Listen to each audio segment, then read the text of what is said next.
to the republic for which it stands, one nation, under God, indivisible, with liberty and justice for all.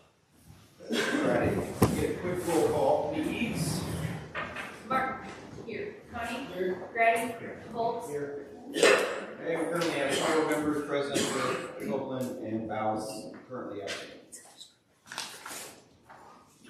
Agenda is very short tonight. I'm going to move here shortly to a discussion for the Stubblefield subdivision. Before we do that, everybody may or may not have a copy of the bill in front of you, but this one did not make it in last night. We'd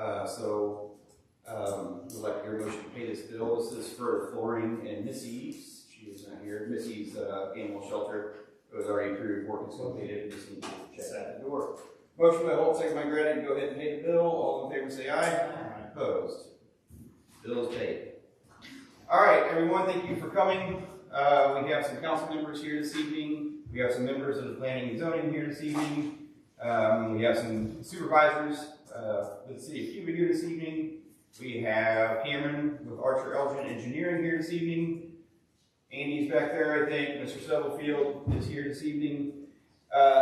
This meeting is an informal meeting. What we did just now is the most formal process that we need to do tonight. It is meant to be informative, meaning this is just an opportunity for everybody to be in the same room.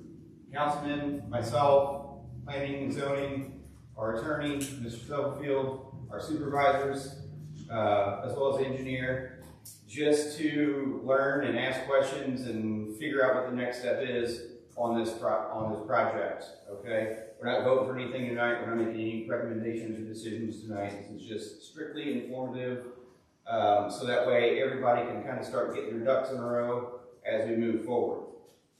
I would imagine that the parts of the project or phases of the project are probably nearing the time where they'll be ready to be submitted to planning and zoning. Is that correct, Cameron? That's right. So that's why I want to send the planning and zoning here so you can see what's coming at them. Ask any necessary questions that they might need to ask.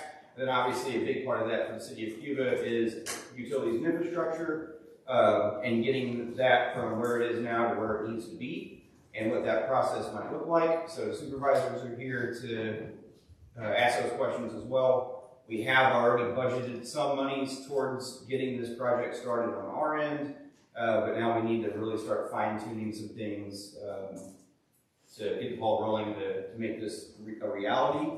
I think everybody knows Mr. Stubblefield purchased about 100 acres of land, the old Ridgetop farm. That land has since been annexed into the city of Cuba, therefore it is now part of our city limits. So that's exciting for many reasons, mainly being the opportunity for growth for the city of Cuba. We've had many new industries come to our area in the last 7 years that I've been an alderman/mayor, and many before then, which is great. Our workforce is very strong, but we're bursting at the seams on housing within the city limits. I mean, there's just no doubt about that. Yes, sir? That was all annexed in as R1, correct? It comes in as R1. Any changes would have to be submitted and made, correct, by the portion. That's what That is correct. And I think that will probably come across your desk at some point. I would imagine. We'll discuss that. But the project as a whole, I think everybody has an understanding of what it is and why it's here.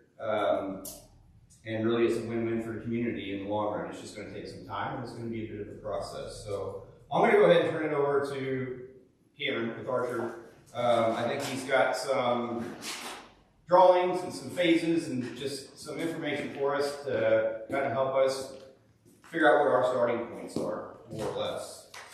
Awesome. Thank you, Mayor. I appreciate the opportunity to be here in a little different capacity tonight. So, our surveyor's going to be with us tonight. Most of the work up to this point on behalf of the Stubblefield has been kind of related to arrangement of the preliminary plat, divisions of lots, layout, streets, things like that. So we're kind of at a turning point in the process where we're going to be serving, I guess, dual functions. We've got our surveyors who are preparing plats that will be submitted to planning and zoning and subsequently to council. There's also some engineering that's going to take place by our design team on behalf of the Stubblefields related to infrastructure design in order to meet the city's codes and ordinances related to development, and then there'll also be some kind of interface on the other side of things on the city's behalf related to utilities. So kind of at the onset of this project, we had some dialogue, wanted to make sure we were being transparent, kind of eliminating any perceived conflicts of interest between a developer being the Subfields in this case and us as a city engineer. So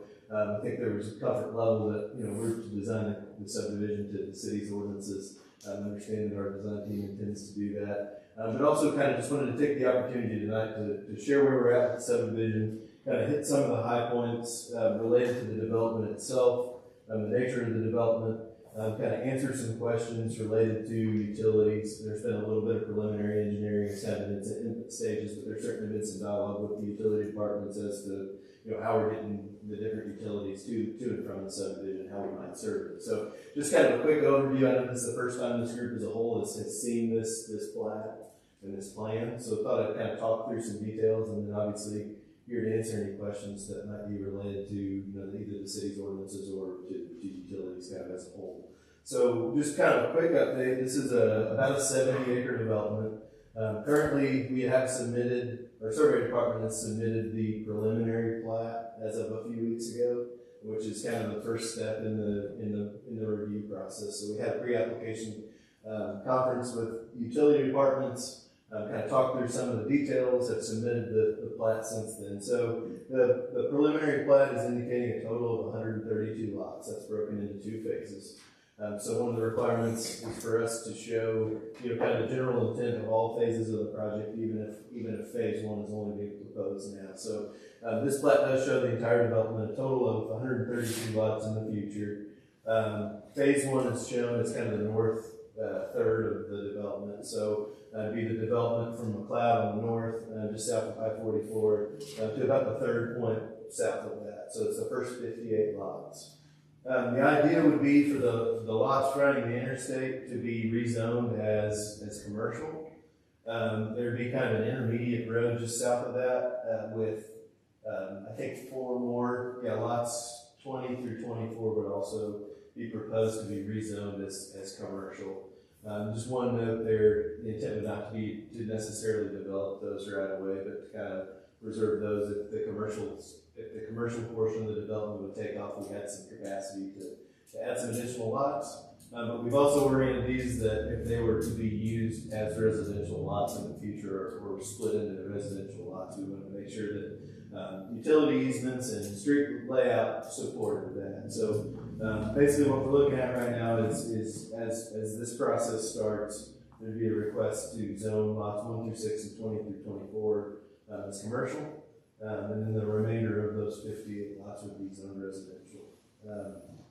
So I don't know if you guys have had a chance to take a look at the preliminary plat, but I've overlaid it on an aerial just to give you a little better idea of what the development looks like. So as I mentioned earlier, the development does go basically from I-44 Frontage Road on McLeod down to Old Route 66, but the majority of phase 1 is kind of on that north third of the property. So the way we're proposing it as it stands right now, we have several, kind of a loop road that would run through the subdivision and then several intermediate roads in between. So, city utilities would eventually loop through this subdivision in the form of water and gas and sewer, but for the most part, we wouldn't have any dead-end roads proposed or temporary cul-de-sacs. We'd actually be providing a full loop in and out on the McLeod side of the development. So a few other kind of highlights to touch on, kind of related to the city's development guidelines. We're looking at 32-foot wide streets, so classified as a local street. City would reserve a 50-foot right-of-way that would be dedicated to the city upon substantial completion or acceptance. We're looking at rollback curb and gutters, so that would allow the builders the ability not to have to come back out and cut out the curb and sidewalk for driveways. So we have a rollback curb that would be basically built to tie into the backside of the driveway, and you wouldn't have to come back and continuously cut curbs as these roads were built. We were talking about a 5-foot sidewalk to be constructed on one side of the road. So on each of these streets, we'd have a new 5-foot sidewalk directly behind the curb on at least one side of the road. Fairly unique scenario here. As we talk through utilities, the intention would be to put water and sewer in that 50-foot road right away out front of all these houses, but behind the curb. So if there's ever repairs to be made or ties to be made, we're not cutting the street. So water would be behind the curb on one side, sewer would be on the other side, and then as this water and sewer would go in, we go ahead and run the services to each lot during construction, so that once again, so the new streets don't have to get cut up as development continues to happen. Utilities for gas and electric, the intention is actually to dedicate a 15-foot easement centered on the rear property lines and run natural gas and underground electric service to the houses at the back side of these lots. So kind of eliminates the cluster of utilities out front, puts the transformers and pedestals, meters behind the houses. We can get into that a little bit later. There were some concerns about, I think through town, about fences and how you guys access easements for utilities behind houses. So we can talk about that in a little bit more detail.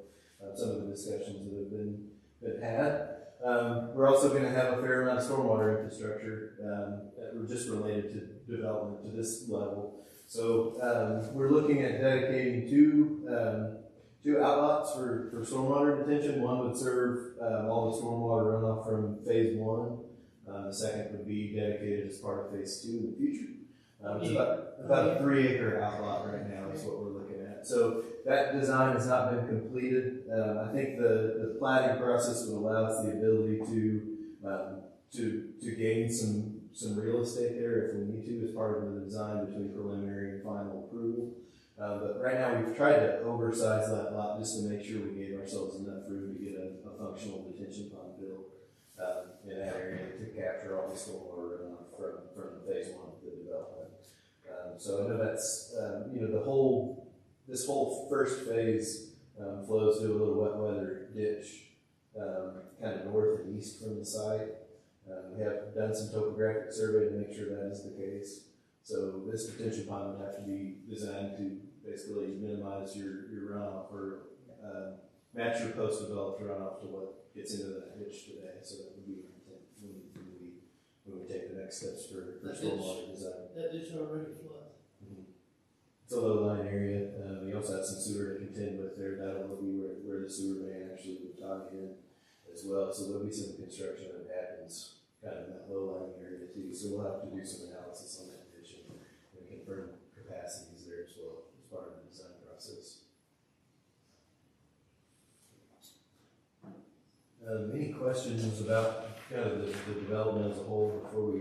You mentioned lots 1 through 6 and 2024 being proposed as commercial, and then the remainder of those first 58 lots, I think you said, as part of phase 1 being residential. Is that R1 or is there R2? I think it's a combination of both. Yeah, there's several lots that are R2. I believe I turned it in. Yeah, so he turned it some. So there will be, so phase 1 would include commercial R1 and R2. Correct. So, and what we're seeing here is phase 1, is that correct? Yeah, it's everything from this line up is phase 1. And I know you can't really see Here's a map of the entire development, and I can share this with anybody who's here, or you can leave this tonight. But phase 1 would be kind of this line up to 44, and phase 2 would be all the lots south back to Holly Drive at Route 66. Once we get to the point of, having that first planning and zoning meeting for phase 1, that's what you're going to be presenting to them at that time. So you guys will be having this presentation all over again, specifically to you. But still feel free to look at this tonight, ask questions. Yes, sir. When you say commercial property, did we determine that commercial property? Was that already commercial property out there? That has not been zoned commercial. It's R1. It's all R1. Okay, now, does the covenant of Riverside Farm allow us to change that to commercial? They have their own. No, if you remember, Kevin, we gave up Holly Lane in terms of being taken out of the Riverside Farms. Well, I'm going to follow them as well. So Holly Lane entrance or access is out? Yeah, we lost that. We give it up in terms Sure, to negotiate. So right now you have an entrance off of McLeod, or you're going to have one off of 66? Well, since we bought 24 acres that actually has easement or right away, 60 right away, all the way to 66. And that's not zoned. It's not part of this subdivision. Sure, yeah, that's still- There is still thoughts of that later on down the road. So that's, Cross that bridge when we get there. right. That'd be the best entrance to it. So you're gonna submit one thing for everything from commercial to R2, no R3s in there, just R2 and commercial? Because it's already R1. Yeah. No, we submitted two to Laney, one for the commercial property, Okay. commercial lots, and one for the R2 lots. So is it okay if we do all those at the same time, or do we separate them between the commercial and, or is it just a phase issue thing? He turned in two actual applications. So he Right. turned in one to have some to go to R2, and then the other application is to zone some. Or we're gonna do that all in one at one You can do it all time? once. I mean, like one Yeah, application. separate- They're separate separate, agenda but you items. can do them You all at the same can, you time. can have this, and during the same meeting and or in the future, the same public hearing, Right. you know, we can hear, is there any, you know, anybody here for or against this being moved to commercial, and then knock out the commercial, and then immediately right after that, do the R2. So what's with the commercial thing? Are you anticipating somebody coming? Well, Or are you just looking It's for? just, it just, I don't think, I don't foresee anything in the near future, I mean, it's just, Right. I don't wanna, Well, there's no, the manufacturing commercial, I mean, you're not looking at anything like that. oh, no, it'd just be, you know, just some commercial lots up front underneath, you know, we, Like a- some commercial. Okay, that was my question. Yeah, I mean, it could be storefronts in the future, or, Right, you yeah. know, but, yeah. But you're not looking for industrial, No. just strictly commercial. These would be 1 to 2 acre lots. So. He's not looking for it, but is it allowed to come in, if it can come in, say, I'm not looking for this, it's not. Only if planning and zoning would approve it in the future to be moved to If we industrial approve, manufacturing. if we approve it as commercial, if they want to change it to manufacturing or something else, they'll have to come back and do it all over again. That is correct. It also all depends, if you start doing that manufacturing and they start coming in, you gotta make sure that your gas line is gonna be big enough to support any kind of industry. Absolutely. You don't wanna find I mean- somewhere down there and dig it back up. There's always a possibility.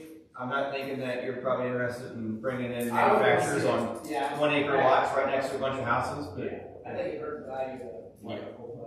Okay. We want to try to make it nice. so again, these first phase zoning changes are gonna be sent to planning and zoning fairly soon. And once those are approved, you know, that pretty well opens the door for progress to start happening. So that's where the city obviously is gonna be coming in, and the supervisors are here this evening. So I'd like to open the floor to them, to ask Cameron or Andy any questions they might have about what it's gonna take to start this phase 1 development from our responsibility. You guys have any questions or anything you'd like to throw out there? You guys do this for a living, nobody knows it any better than you guys do, so, that's why when you guys here this evening. Phase 1, where it can be commercial or it can be residential. As far as electric side, you kind of need to know which one's which. Right. Because if it's commercial, more than likely they're gonna want 3-phase. And 3-phase air conditioning, there's gonna be a bigger lot. If not, then it kind of messes up the planning for that.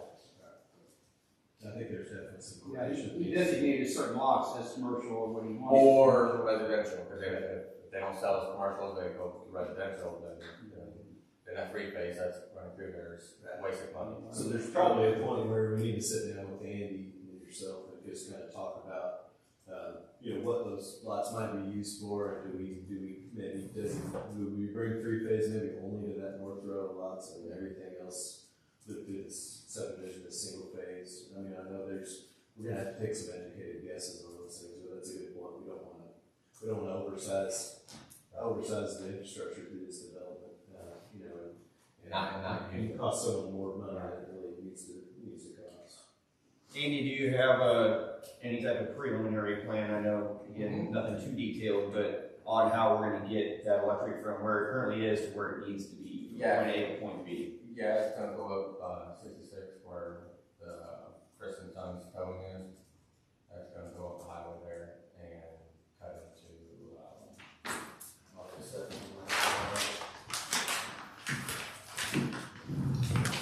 and we're So we probably, It was the, I think it was the shop here, come up aerial through here, and then cut through here. okay. And then my main road where it has split off on the electric is gonna follow Thompson Trail. Thompson Trail is gonna have to have electric along through it. That's where I'm gonna split off to hit all, and everything. And then also come up through here with 3-phase for the commercial on the back lots here. You can get any easement from the state to run the. That's what I was gonna ask. I don't know what the city or if anybody's expecting to easement off the state road here. So you'll have the ability to use that outer 6 foot of the right of way to run electric, if that's, so if there's enough room there. We haven't approached MoDOT about that, but, you know, there may be an advantage to seeking some easements to get that electric outside of MoDOT's right of way, but worst case scenario, you would have the ability to run power through there. Now you're talking 6 foot off the highway. The outer 6 feet of MoDOT's right of way, so the right of way is probably 60 feet wide or 70 foot wide. So you'd have the ability to use that outer portion of that. So you'd be quite a ways off. That would be kind of this next step. You know, if we get the blessing on the general layout of the preliminary plat, that's one of the next steps on the engineering side, is really to get MoDOT involved, get kind of all the stakeholders involved, and start really nailing down these utilities. So there's Andy and Lisa have purchased another 24 acres that's outside of this subdivision, but there would be the ability to possibly bring power through an easement. So I don't think we want to close our minds to that. It might actually be shorter path. Right here, that would be a shorter path. From a, simply just a materials standpoint, I mean, we know that we're 6 to 12 months out on poles and transformers. I mean, it's been crazy, right? It's been a constant struggle, so. Underground, we do decide to go underground every year, I don't right now. Okay, so there's some timelines that we don't have any other choice but to work with when it comes to gathering the necessary materials that we need. We don't want to hold up progress either, but we can only do so much when it comes to gathering the materials that we need and getting this stuff ran from point A to point B. So that's just gonna have to be understood. I mean, we'll do what we can as quickly as we can on the budget that we have to operate on, but we don't just have all of this stuff sitting around in stock. So as you guys have more detailed conversations, Andy will probably get a better idea on what he needs to start preparing for, and he can present that to the council. We can start getting stock supplied. Would probably be the next best step for you at this point. At what point do we drop the power and the water and the sewer and I would say really it's about the same time that Andy's contractors were putting in the other infrastructure. So I don't think there would be any expectation of the city necessarily being the developer out to the lot, but I think there'd be some schedule coordination there. Just to stay out of each other's way, but not, obviously you don't want to invest city resources until there's. Yeah, but we want to be prepared too. Absolutely. We don't want that window to open and then all of a sudden, okay, now we have to try to gather these materials and now it's going to be 12 months before they show up on our doorstep and then you guys can't do anything. Absolutely right about that. So I think there's some scheduling there that just needs to happen between Andy and his folks and the city utilities just to make sure. So the first step in my P-brain here is getting the zoning done, so that we know, once you get to that point, to say, okay, this is what that's gonna be, and then you guys know to say, okay, this is what's gonna be, so that's what I'm trying to get. You're exactly right, Randy. Nothing can happen until they have your guys' blessings on the zoning changes.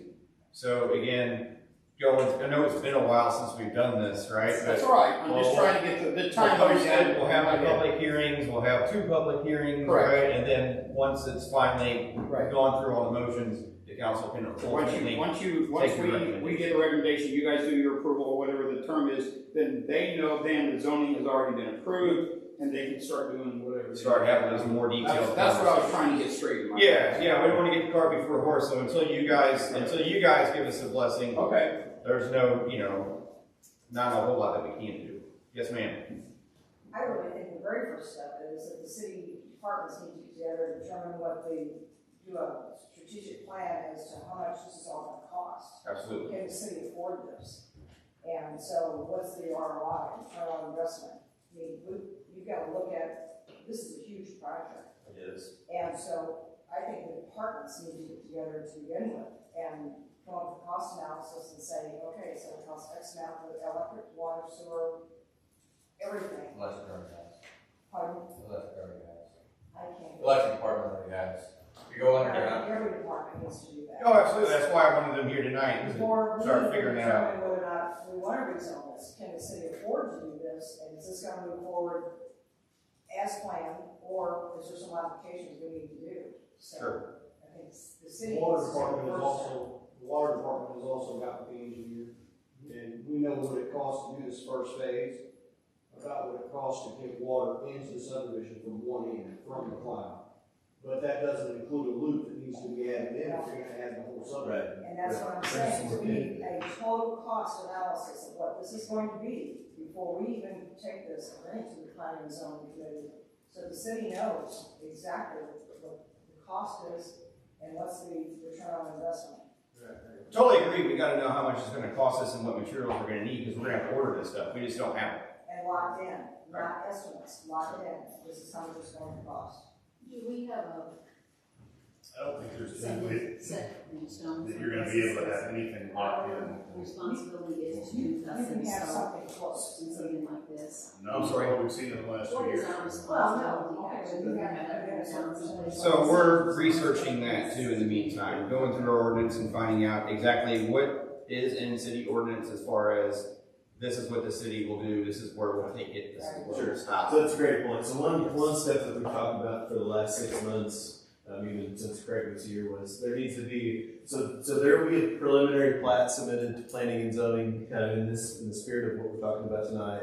That rezoning application will go in probably at the same time, either right before or right after that. But kind of in that same breath, before we go to the final plat, we need to have a development agreement in place that clears the air on anything that might be ambiguous related to costs. So, your city ordinance is pretty specific about the requirements, but it's not incredibly specific about who pays for what. So there's been some precedents set in the past that you may or may not want to follow this time.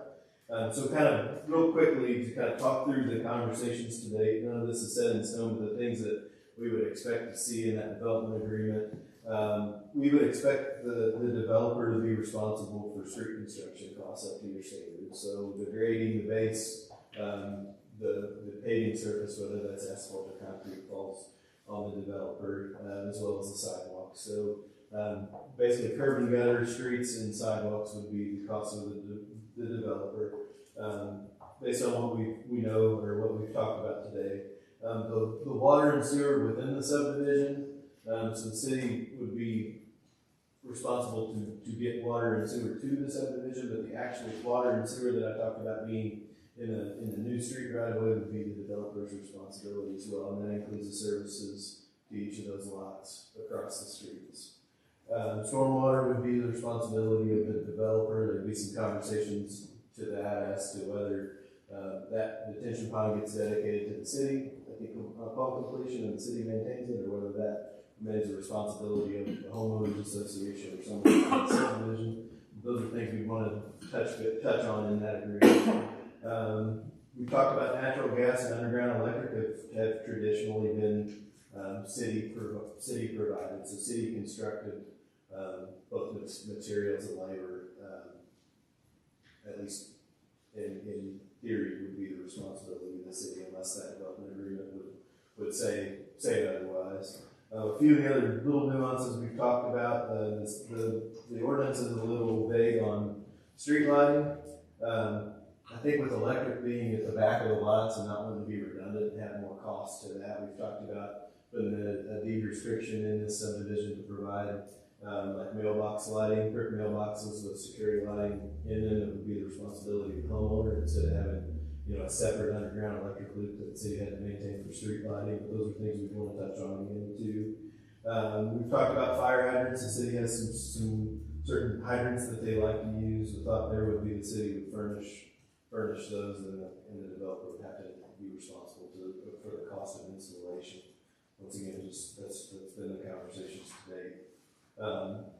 telecommunications, so phone and internet, likely be provided by Steel with telephone, and that would be, responsibility of the developer, not be on the city to take care of any of that coordination work costs.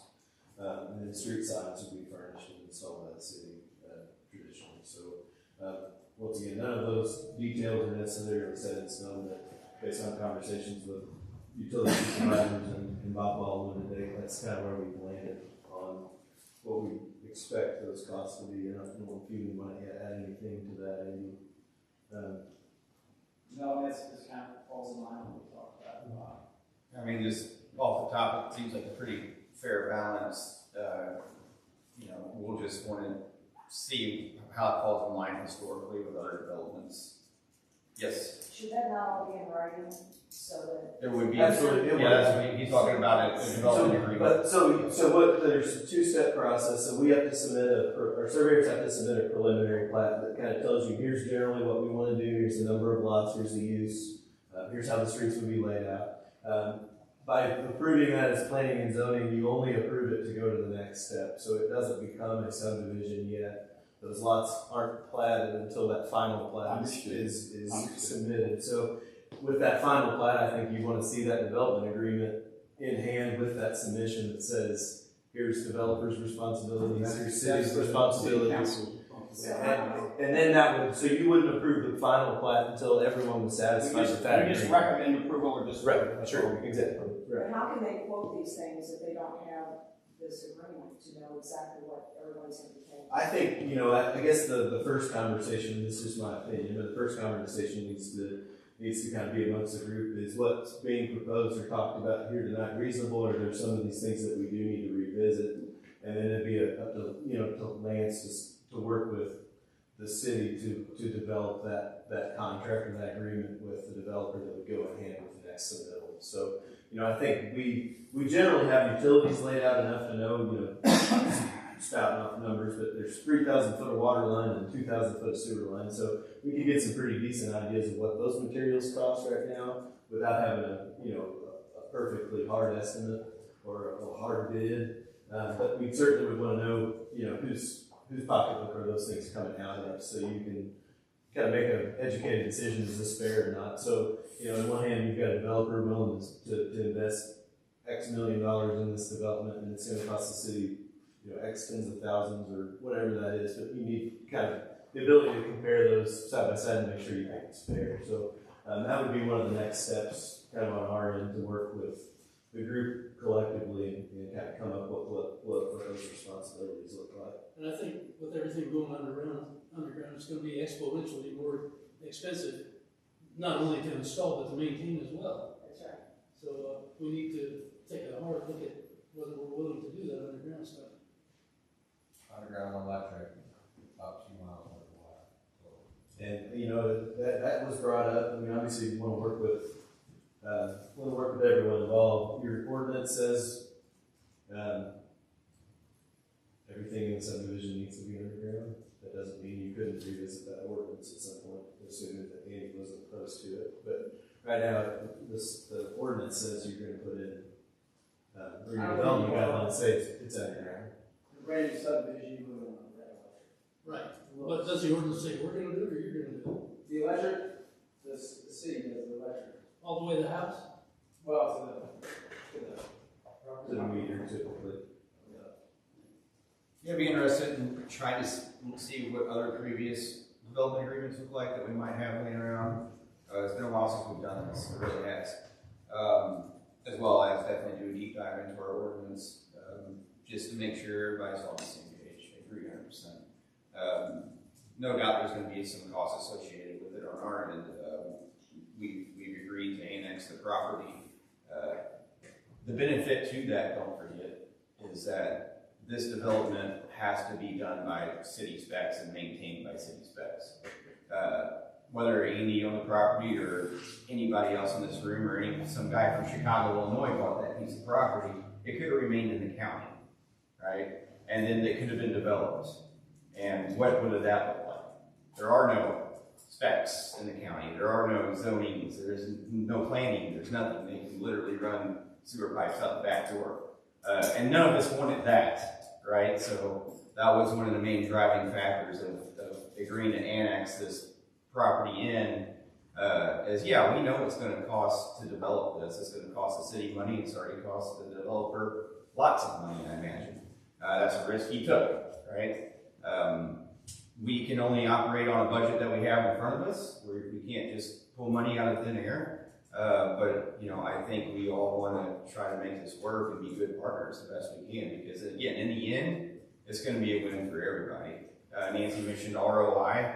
Yeah, I mean, you know, if you start talking X amount of homes that are 1,800 square foot homes, and we can have Jessica pull average utilities and do the math, I think you'll see that we'll make a return on that sooner than later. But also we have control of, you know, the specs of that subdivision, which to me is priceless, right?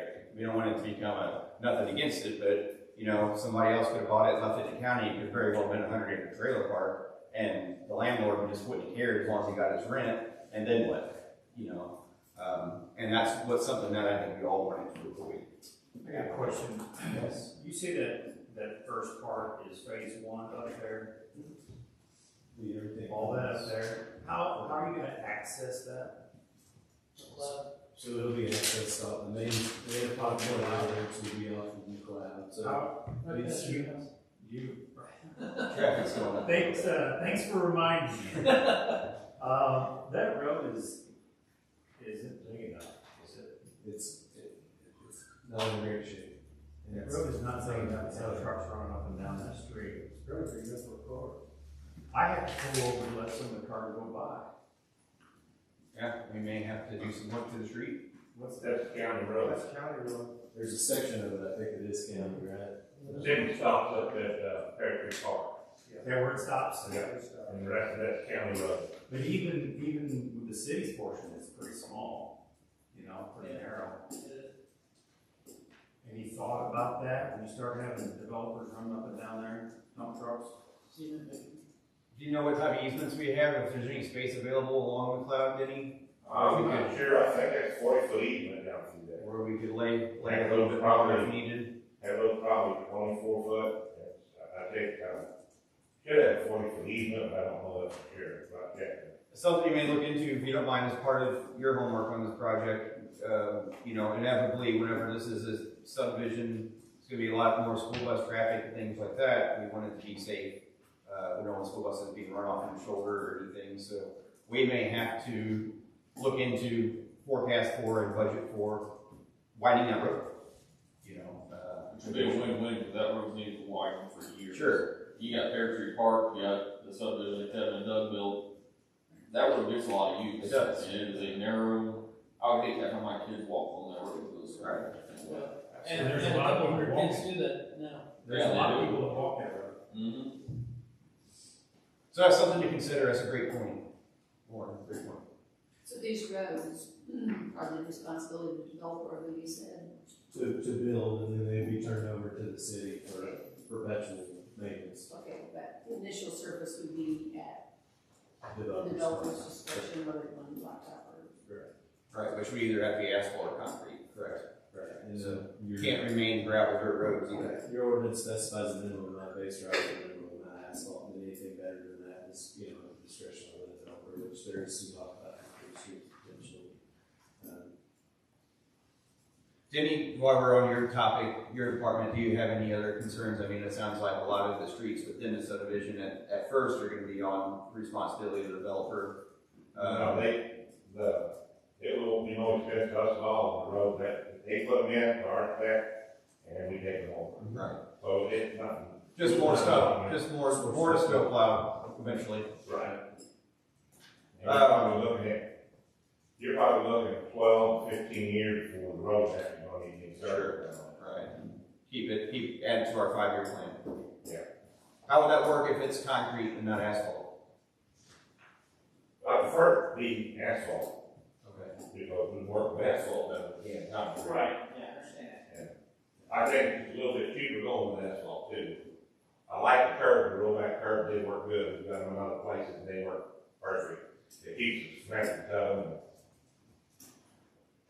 Water and sewer guys, you guys have anything that's really standing out to you at this point? No, on the sewer side, it's pretty cut dry. We need to determine where we start and stop.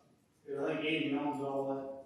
Where the existing manhole is now, I think Eden owns all that. But we, depends where the city starts and stops, so we might have to go, I guess, to where the subdivision. To the subdivision, I guess that's a question we want to address. I'd like to see it go to the subdivision because I bought the ground just because we're having these problems. So I took care of that, and so you guys just help me out and bring it across there. I appreciate it. Look at the footage on that.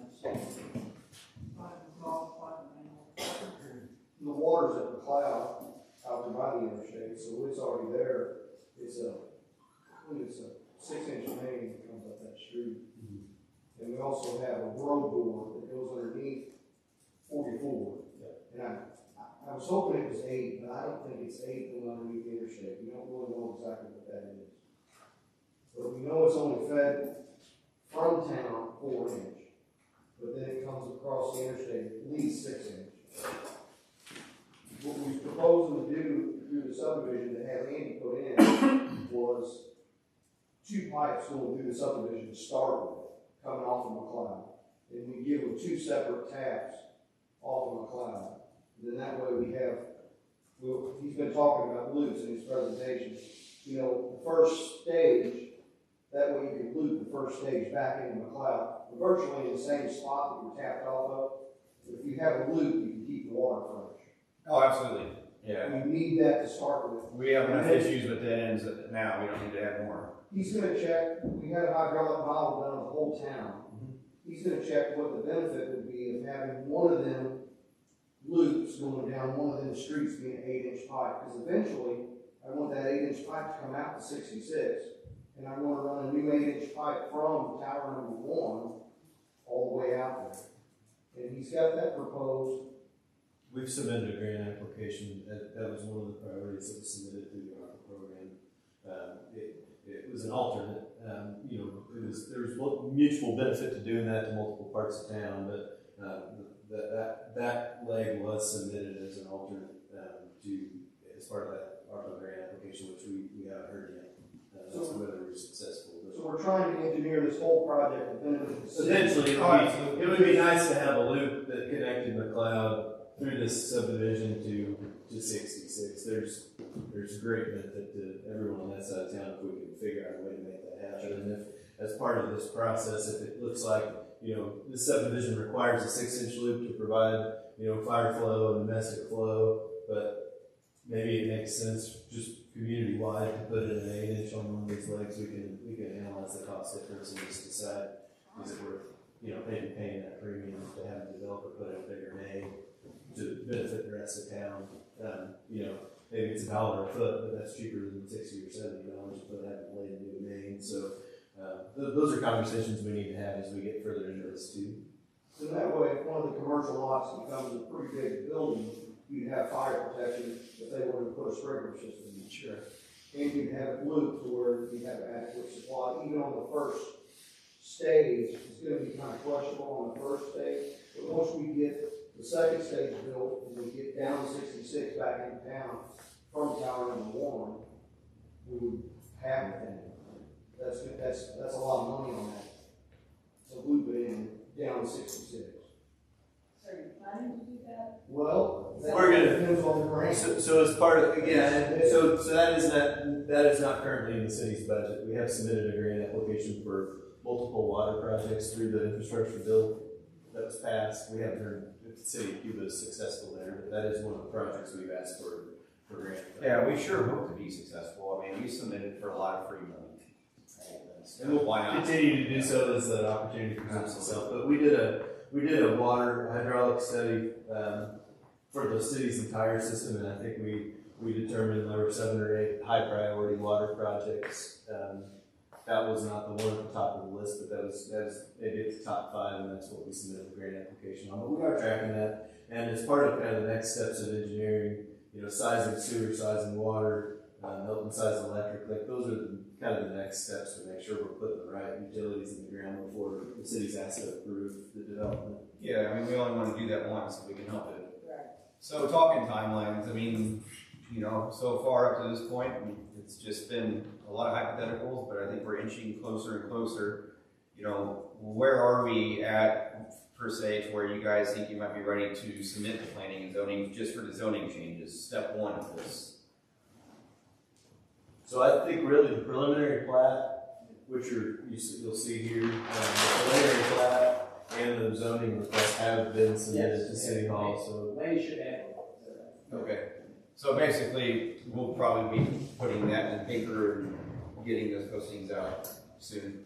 As long as supervisors and utilities. Yeah, I think as long as there's no major pushback to anything we're talking about tonight, that is the next step would be to take preliminary plat and those rezoning requests through the process, public hearings, and then through the planning and city council.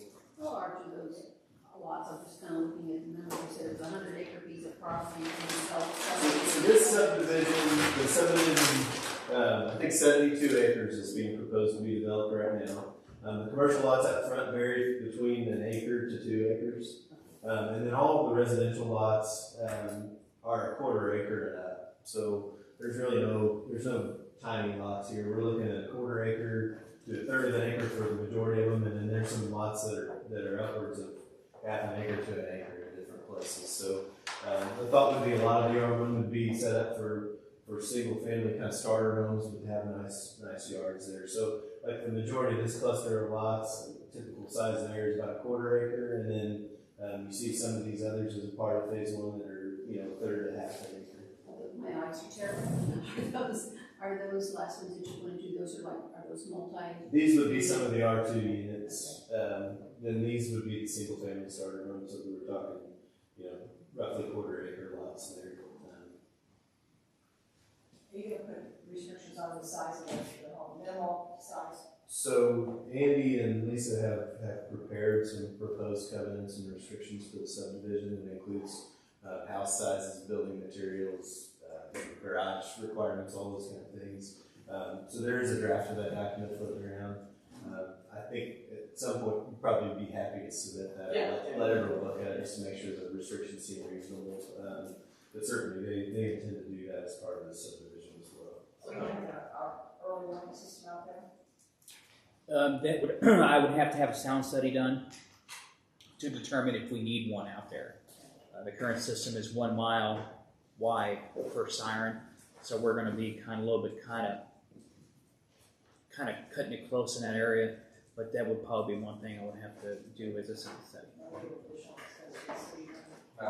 about street lighting? That's 70-something acre lot and no street lighting. Right. So you talk about sidewalks too. Right. And people walking up and down the sidewalk, right? There's no street lighting. So there was a lot in our initial meeting with Craig and Bob. There was a lot of talk about that. So street lighting, it is ambiguous in the city ordinance or the city's guidelines who pays for street lighting, but it leaves that particular issue very open-ended for utilities to talk through.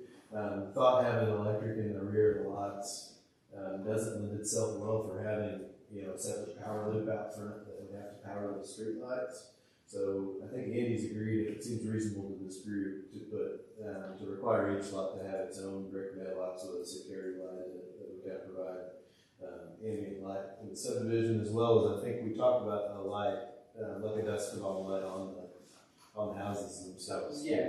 So that would be something we'd want to talk about, certainly during the final planning process as part of that development. And then what's happened before in past subdivisions is there no street lighting and there was not going to be no street lighting. Somebody moves in, they get screaming bad enough, and you have to find a spot for it. So are you going to have an HOA that's going to enforce all these rules and regulations? Yeah, right. Well, I mean, it's like an HOA. No. To enforce restrictions? An HOA, a homeowners association, you're going to have someone who's going to regulate all these things. Well, that's up to the homeowner. That's, you know, as in a homeowner association, you know, that's really up to them. Right, you don't have possible covenants and restrictions on the deeds. Right. Right, but if they develop a HOA, that'll be up to the homeowners if they want to create one or not. So the minimum standards will be there through the proposed covenants and restrictions, as well as what the city's minimum standards are. You mentioned home sizes. We do have an ordinance form somewhere, I believe, minimum square footage for new constructed homes. Right, that's So, what I believe. yeah, so I mean, there is criteria that already exists, and then it sounds like he's probably going to create some more criteria specific to his subdivision. Yes. So we say 5 years on the road when the street light get put in, so if you're screaming that enough, you can say, no, we're not putting street light out. Right, I mean, we wouldn't be forced to do that. On the lighted, That has been happening before, has subdivision. that'd be up to the council at the time if they want to approve to do that. Exactly, right, that'd be a different council. The lighted mailboxes, would that be on the homeowner to put in once they purchase the home? Any green areas in there? The 3 acre retention pond. Yeah, so the dedicated green space really in this case would be the detention area, and the area of the road appropriate that. I mean, I think Park space area. I like the sidewalks. I mean, The ordinance says 3 facilities to be parks or recreation areas. You gotta go back and look at that for us. So make sure we find that. so I would like to encourage, and I know you guys have been doing it already. Obviously, we have a public work director, Cameron, but just keep that communication with the department supervisors. You know, as much dialogue as you guys need to have, please have it. Whatever it's going to take to help these guys get some cost projections together. We do have to try to budget this stuff so that way we're ready in advance. We do want to order materials in advance. So have those conversations as much as you need to have those conversations. They've been doing an amazing job without a public works director. They've all really stepped up and there's been no issues. It's nice to have that person that can be dedicated to be away from the jobs and work with you. But you know, they'll provide anything that you guys need and they'll find time to accommodate. So I encourage you to please use them as a resource. Again, planning and zoning is going to have some really good questions, I think. So let's keep that dialogue open. I'm sure you'll probably come to some of those P&Z meetings so they can ask those questions again, why this is represented to them. I just don't want to hold off on any of the important conversations. I want to have them as early as possible as they arise, so that way we're not postponing any progress any further than we're already going to have to just due to materials and costs. Outside of that, you know, there's not a whole lot else for now. I want to give the floor an opportunity to ask any further questions. And Lance, I don't know if you have anything that you'd like to add just from a legal standpoint at this point in time. Yes, ma'am. I have one more question. Sure. So if you have commercial along I-44, how are they going to access that? Are you going to extend that street that runs parallel to I-44 to have access to the commercial? Or do you think the commercial has to go down? Across the street. Can I address that? Yes. Yeah. I know Warren had some concerns on the Cloud Street. So the access to the property has been a huge issue since we started. We lost Holly Lane. That was one of our access points. So to the east, there's 24 acres. We purchased that, and it goes all the way to 66. If you could show us, I don't know if it's on there or not. Yeah, right. Yeah. So Be this area. right there, not the entire stuff, kind of north half. This side, right? Yeah, and there's 60 foot going all the way to 66. Okay, so where's your clue? Because we didn't get to see that yet, they see the way. We're clouds, or clouds. Yeah, the cloud. The cloud winds in and then follows the interstate across the frontage of this development. So what I like, I mean, I just, hypothetically, I don't want to chase good money after bad, but y'all put a lot of money into the cloud. I would like to see us build the road through my property, and I give you the property, not the whole property, I give you an easement, I give you a section of it, to build a street to access the subdivision. I see what you're saying. Then you can create it wide enough and safe enough and all that from the very get-go, handle commercial traffic, school buses. There's still two exits for it. Right, but that would minimize the traffic from the cloud. I mean, so we make the cloud improve it, easy to improve it, but not, it doesn't need to be So in front of, you know, where, Piper had his property that flooded, okay. Yes, Can't you extend that street? all the way and then get into the corner. Do you own that, Andy, or? No, I don't. That's, There's several property owners in Cuba. there's a few, Yeah. it could be doable, There. it'd be, Oh, yeah. I mean, I think That that would be. that would be the best route to put in there. Yeah, sure. When you come right off, 19 and hit the road, go down on the track, like. yeah, I wouldn't know any Yes. owner, or any owner that wouldn't, get in front of it, it's just that. Eugene owns a piece in there, and there's some houses on the other side of Steve it. Eyes and Priest. Yeah, I know Steve, Probably. does Walter have a piece too? Walter owns the building over there. Oh, Jim Chapman owns a place in there. There's probably 6 different owners in there. Well, that could all be determined down the road, but mainly, we know to get the project going, we've got the cloud for entering and exiting, and then obviously, I think we definitely need to look at building that other road if you grant us an easement. Oh, yeah. So, just a couple things to put on your list that you need to think about. It'd probably cheaper putting the road from Old 66 into it. It'd probably cheaper to build that road there than it would be the wide. And cheaper to start buying property off of people too. Well, he owns it, we wouldn't have to buy it. No, I'm saying on the waste equipment going down that way. But I mean, going from Old 66, it's probably, it's probably cheaper to build a new road from Old 66. And it's subdivision, whatever will be wide. Well, then that's the route we should go. Absolutely. Well, if we do want to talk about, independent of costs, if we do want to talk about that might be the path to get moving into the subdivision. Right, yeah, absolutely. That's it.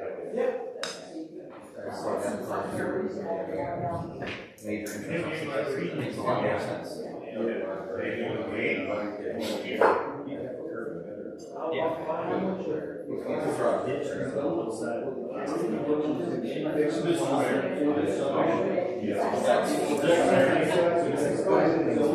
Yes, sir. I think there have been a number of breakout sessions that have started. Yeah. It might be a good idea to Adjourn. and let those breakout sessions, there's no way to get it.